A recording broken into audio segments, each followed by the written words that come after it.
Hello, everyone, and welcome back to the Cisco Optics podcast, where we talk about pluggable optics for networks. Coherent optics have been the go-to solution for high-end optical transport systems for years. Eventually, these optics were modularized, and with recent advances in DSP design and optics manufacturing, this technology is now available in small form factor, pluggable modules. In March of 2021, Cisco recognized the importance of this technology and acquired the industry's leader by far in this space, Acacia Communications. This is episode 23, and we continue our conversation with Tom Williams. Tom joined Cisco through the Acacia acquisition in 2021. We talk about fundamental limits of communication and then get into standards. Tom leads marketing efforts for the Acacia Coherent Optics team that was acquired by Cisco in March 2021. Tom has spent over 20 years developing optical transmission equipment ranging from 10 gig to 1.2 terabit. He participates in a variety of coherent standardization activities in OIF, IEEE, and Open ROADM, and is co-chair of the OpenZR Plus MSA. Tom spent nearly 15 years in various management roles at Optium, where he participated in the company's 2006 IPO and 2008 acquisition by Finisar.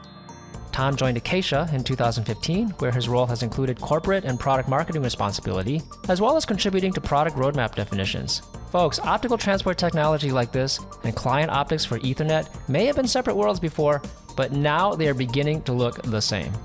Please follow us on Apple Podcast or subscribe on whatever podcasting platform you use. We're actually part of the Cisco Podcast Network.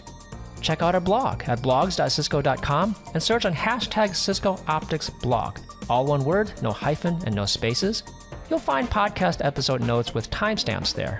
For our YouTube playlist, go to youtube.com and search on Cisco Optics. And for product information, go to cisco.com/go/optics. And now, join me as I talk with Tom Williams.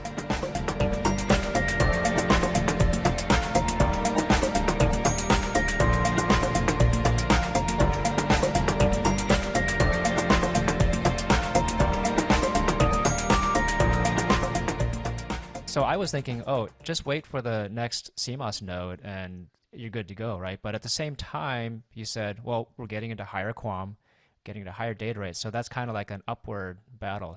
So things kind of, it's not like you can just wait around and things get better power-wise, right? Right, and that's right as well, right? So you're also trying to push higher data rates, and so that goes against the lower powers that you're able to achieve with the advanced CMOS nodes.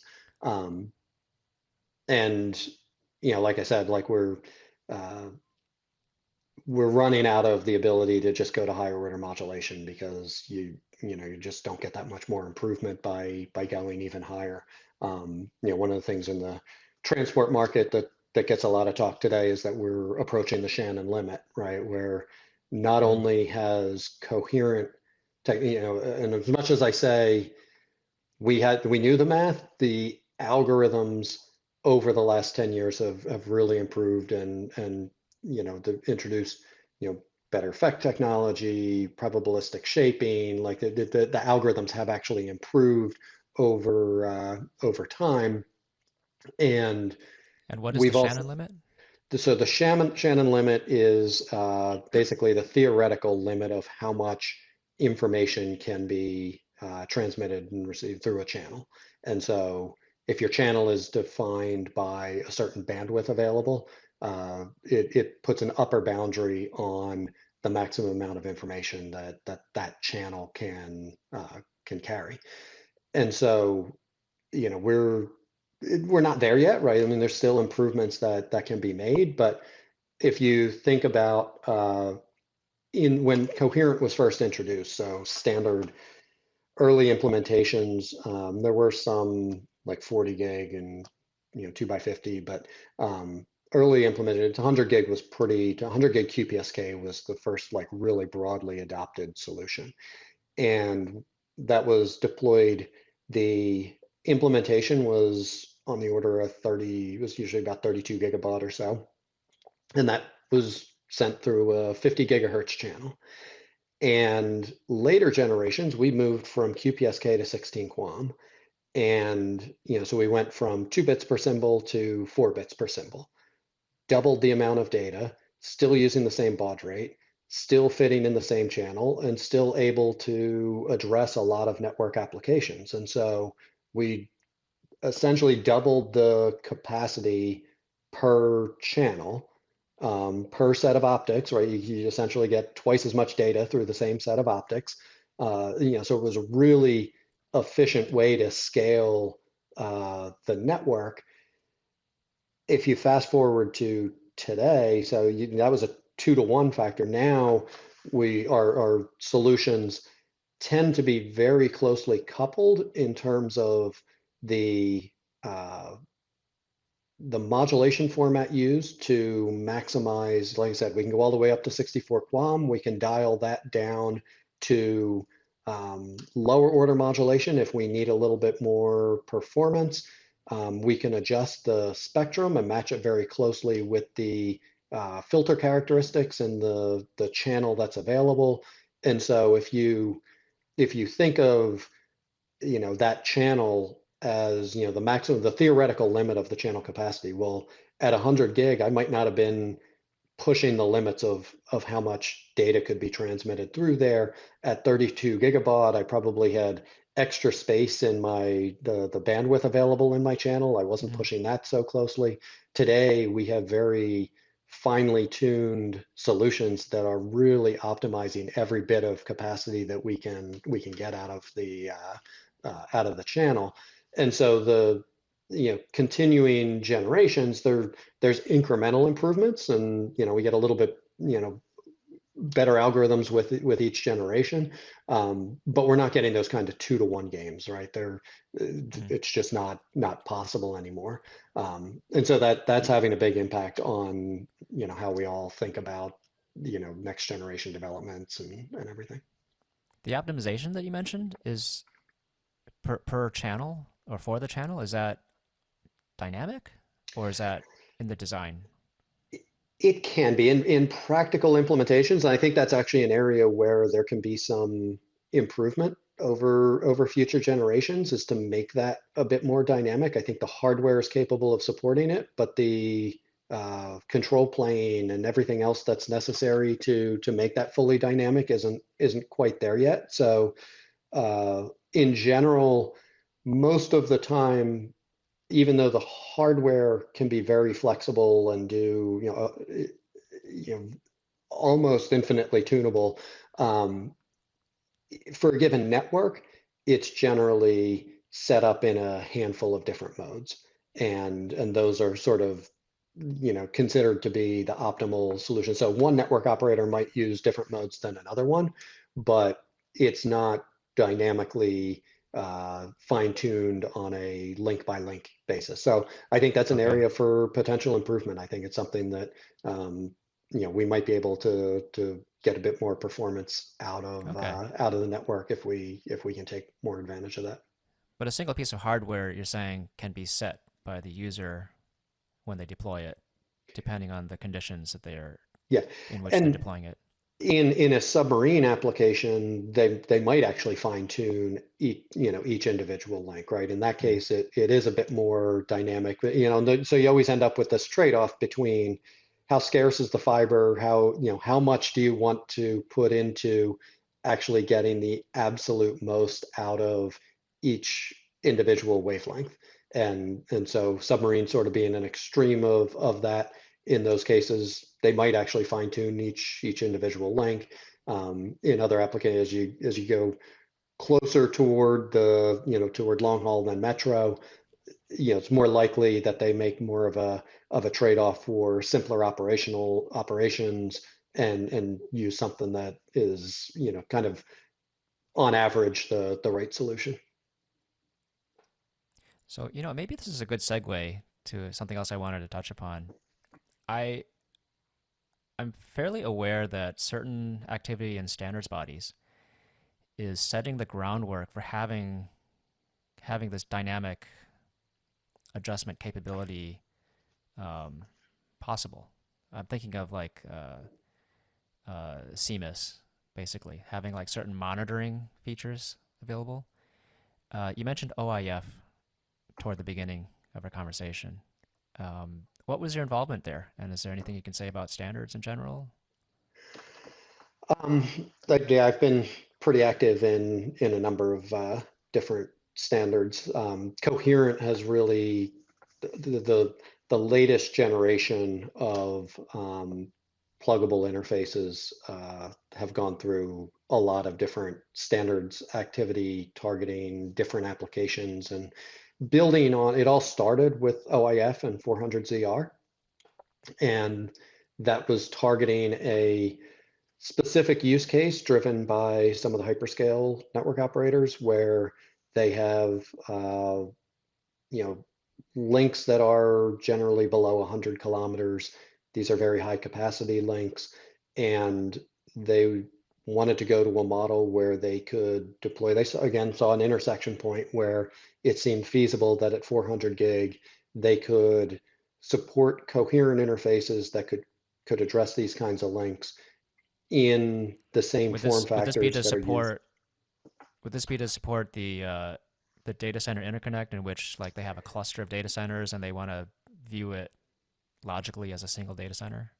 That, yeah, that is certainly one of the applications. There's also some like regional architectures where they've got, sort of a couple of different regional hubs. So all of the individual data centers in a region. I guess it ties into that same idea that all those individual data centers um, do behave kind of as a single region. But you also have then the redundancy of the dual regional hubs and lots of interconnections between those hubs as well as to all the other data centers. And so they use a lot of these interfaces to support those architectures.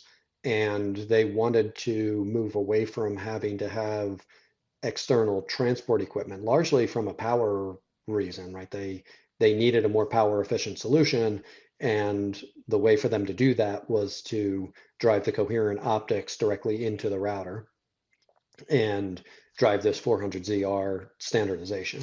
Um, and so that initiated a wave of standardization that then was leveraged in Open ROADM, built on that and developed solutions for carriers, so more like core networks in carriers, metro core networks. Uh, Cable Labs picked up on some of that work and defined standards for the cable access network.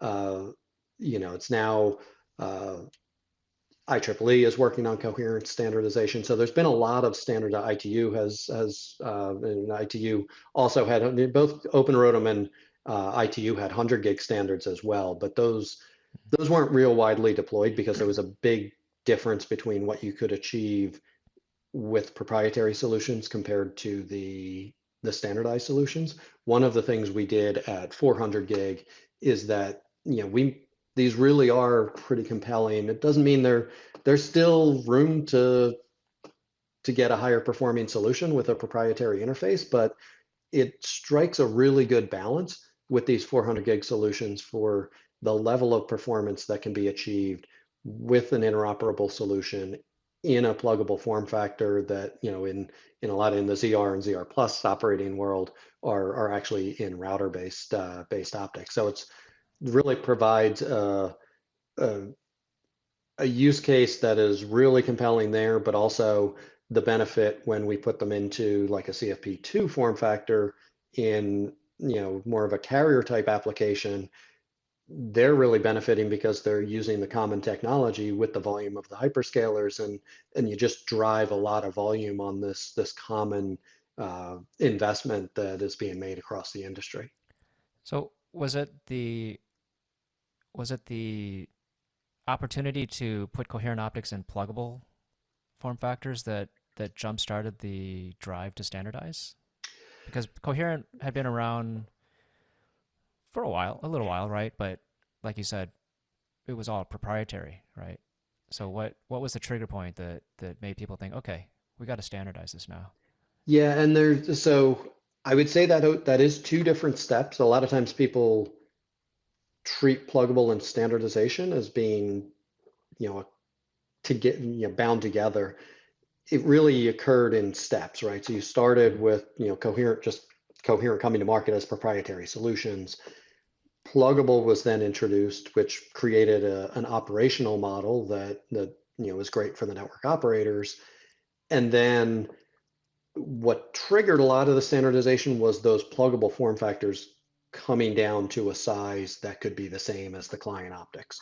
And once they were able to achieve that, then the network operator said, okay, but I want that to be a standardized interface. I want to be able to multi-source it. And that's what drove a lot of the industry standardization. And, there's always two sides, I like to, as a module vendor, there's always well, is standardization good for module vendors or not? And Right. yeah, obviously it creates more competition, but it drives a solution that gets broadly adopted.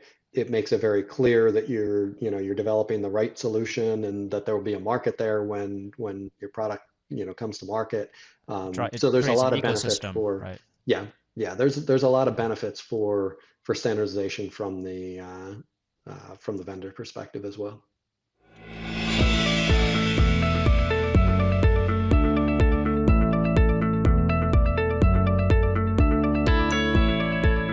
That was the fourth part of my conversation with Tom Williams. Next time, we'll get into the future of coherent optics.